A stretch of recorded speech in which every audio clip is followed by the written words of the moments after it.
Has your cruise ship ever stopped in Princess Keys, Bahamas?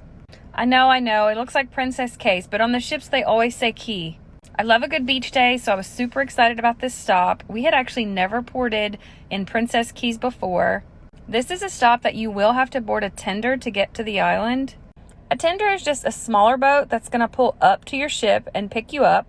Many of these islands are too rocky for the ships to port, so they will anchor out in the ocean and then you will tender to the island. Princess Keys is owned by Carnival Corporation, just as Half Moon Cay is.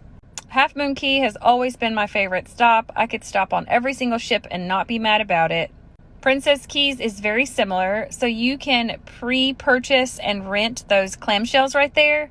The last I checked, I think they're about $40 a piece. They do come with 2 chairs. Y'all, the Caribbean is super hot, especially in the summertime, so renting a clamshell is not a bad idea to give you some shade. Now, we didn't get off the ship until around noon, so my goal was just to go straight to lunch.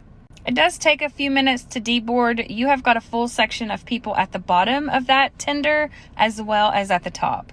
So you will see drinks being sold on this island, and you do have to use your sign and sell card, but unfortunately your drink package does not work towards those drinks. So even if you have the Cheers package, you will have to purchase any beverages that you get on this island. We took this trip with my brother-in-law who is in a wheelchair, and it was really great that they had a sidewalk from the tender all the way to the dining area. I realized afterwards I didn't get a great video, but you will find a small swimming pool and play area right here, as well as restrooms that are super easy to access from the beach. I thought that was a pretty neat option to have. Isn't it beautiful just to see your ship sitting out there in the middle of the ocean? Like I mentioned earlier, our goal was to head straight to lunch.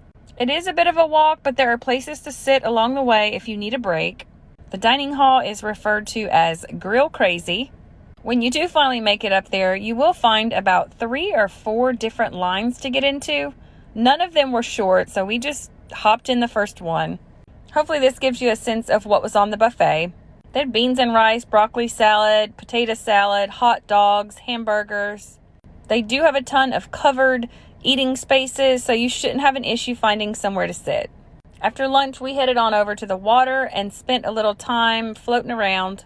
We kind of appreciated the overcast on this day because, man, it gets hot in the Bahamas.